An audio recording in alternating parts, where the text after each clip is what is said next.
ನಮಸ್ಕಾರಗಳು. ಕರ್ನಾಟಕ ರಾಜ್ಯ ಅಕ್ಕಮಹಾದೇವಿ ಮಹಿಳಾ ವಿಶ್ವವಿದ್ಯಾನಿಲಯ ವಿಜಯಪುರ. ಶಿಕ್ಷಣ ಅಧ್ಯಯನ ವಿಭಾಗ. ಹೆಸರು ಯಾಸ್ಮಿನ್ ಸುತಾ.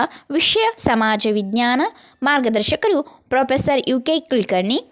ನಾವು ಈ ದಿನ ಶಂಕರಾಚಾರ್ಯರ ಬಗ್ಗೆ ಅಂದರೆ ಅವರ ಒಂದು ಜೀವನ ಬೋಧನೆಗಳು ಏನಾಗಿದ್ದು ಅಂತ ಹೇಳಿ ತಿಳಿದುಕೊಳ್ಳೋಣ.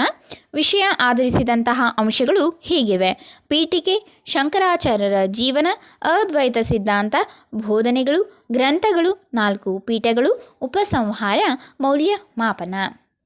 ಸುಮಾರು 9ನೇ ಶತಮಾನದ ಭಾರತದಲ್ಲಿ ಅನೇಕ ಜಾತಿಗಳು, ಸಂಪ್ರದಾಯಗಳು ಮತ್ತು ದಾರ್ಶನಗಳು ಇದ್ದವು.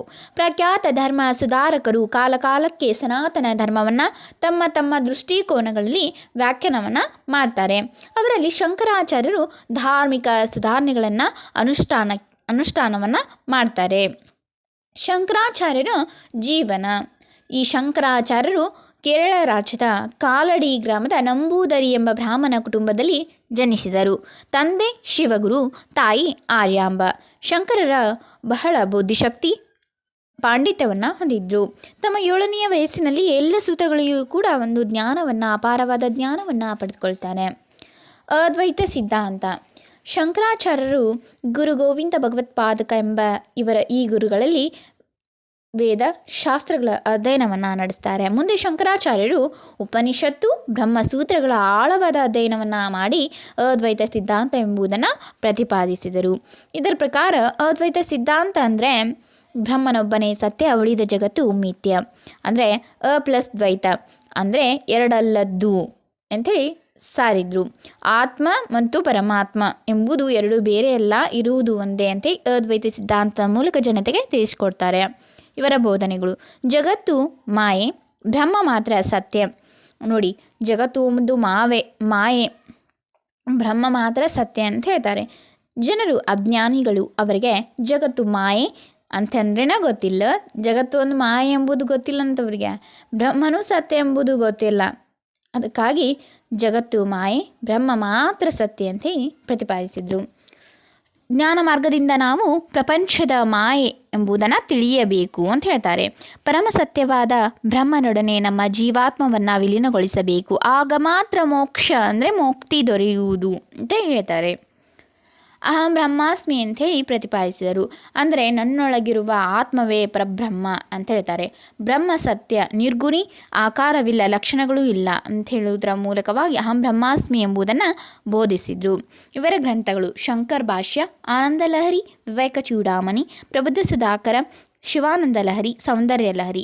ಇವುಗಳಲ್ಲಿ ಅವರ ಒಂದು ಬೋಧನೆಯ ಹಿನ್ನೆಲೆಯಲ್ಲಿ ಧಾರ್ಮಿಕ ಸುಧಾರಣೆಗಳ ಮಹತ್ವತೆಯನ್ನು ತಿಳಿಸ್ತಾರೆ. 4 ಪೀಠಗಳ ಸ್ಥಾಪನೆ. ಶಂಕರಾಚಾರ್ಯರು ಕಾಲ್ನಡಿಗೆಯಲ್ಲಿಯೇ ಕನ್ಯಾಕುಮಾರಿಯಿಂದ ಕಾಶ್ಮೀರದವರೆಗೂ ಇಡೀ ಭಾರತವನ್ನು ಸಂಚರಿಸಿ ತಮ್ಮ ಅದ್ವೈತ ಸಿದ್ಧಾಂತ ಎಂಬುದನ್ನು ಪ್ರತಿಪಾದಿಸಿ ಭಾರತದ 4 ದಿಕ್ಕುಗಳಲ್ಲಿ 4 ಪೀಠಗಳನ್ನು ಸ್ಥಾಪಿಸಿದರು. ಮೊದಲನೇದು ಬದರಿನಾಥ ಪೀಠ. ಅಲ್ಲಿ ಬದರಿನಾಥದಲ್ಲಿ ಜ್ಯೋತಿರ್ಪೀಠವನ್ನು, ಜಗನ್ನಾಥಪುರಿಯಲ್ಲಿ ಗೋವರ್ಧನ ಪೀಠವನ್ನು, ದ್ವಾರಕಾ ಎಂಬ ಸ್ಥಳದಲ್ಲಿ ಕಾಳಿಕಾ ಪೀಠವನ್ನು, ಶೃಂಗೇರಿಯಲ್ಲಿ ಶಾರದಾ ಪೀಠ, 4 ಪೀಠಗಳನ್ನು ಸ್ಥಾಪನೆ ಮಾಡ್ತಾರೆ. ಹೀಗೆ ಒಟ್ಟಾರೆಯಾಗಿ ಶಂಕರಾಚಾರ್ಯರು ಧಾರ್ಮಿಕ ಸುಧಾರಕರಾಗಿ ಈ ಮೇಲಿನಂತೆ ಜ್ಞಾನ ಮಾರ್ಗದ ಬಗ್ಗೆ ಆಳವಾಗಿ ತಿಳಿಸುವ ಮೂಲಕ ಅದ್ವೈತ ಸಿದ್ಧಾಂತದ ಪ್ರತಿಪಾದಕರಾಗಿ ಮಹತ್ವದ ಸ್ಥಾನ ಗಳಿಸಿದ್ದಾರೆ. ಭಾರತೀಯ ಚಿಂತನೆಗೆ ಹೊಸ ರೂಪವನ್ನು, ತಮ್ಮ ಒಂದು ನವ ಚೈತನ್ಯವನ್ನು ಕೊಟ್ಟಿದ್ದಾರೆ. ಶಂಕರಾಚಾರ್ಯರ ಒಂದು ಜೀವನ ಬೋಧನೆಗಳನ್ನು ತಿಳಿದುಕೊಂಡಾಗ ನಿಜಕ್ಕೂ ಕೂಡ ಒಬ್ಬ ತಾತ್ವಿಕ ಪ್ರಖ್ಯಾತ ಸುಧಾರಕರು ಅಂಥೇಳಿ ಹೇಳಬಹುದಾಗಿದೆ. ಮೌಲ್ಯಮಾಪನ. ಪ್ರಶ್ನೆಗಳು: ಶಂಕರಾಚಾರ್ಯರು ಎಲ್ಲಿ ಜನಿಸಿದರು? ಶಂಕರಾಚಾರ್ಯರ ಕುಟುಂಬದ ಹೆಸರೇನು?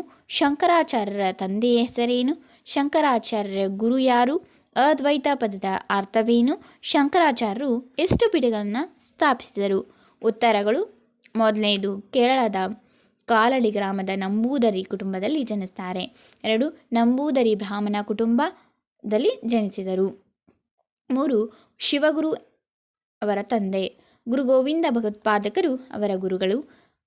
ಅದ್ವೈತ ಎಂಬುದು ಎರಡಲ್ಲದ್ದು, ಆತ್ಮ ಪರಮಾತ್ಮ ಎರಡು ಒಂದೇ. 4 ಪೀಠಗಳನ್ನು ಸ್ಥಾಪನೆ ಮಾಡ್ತಾರೆ. ಧನ್ಯವಾದಗಳು. ಎಲ್ಲರಿಗೂ ಶುಭವಾಗಲಿ.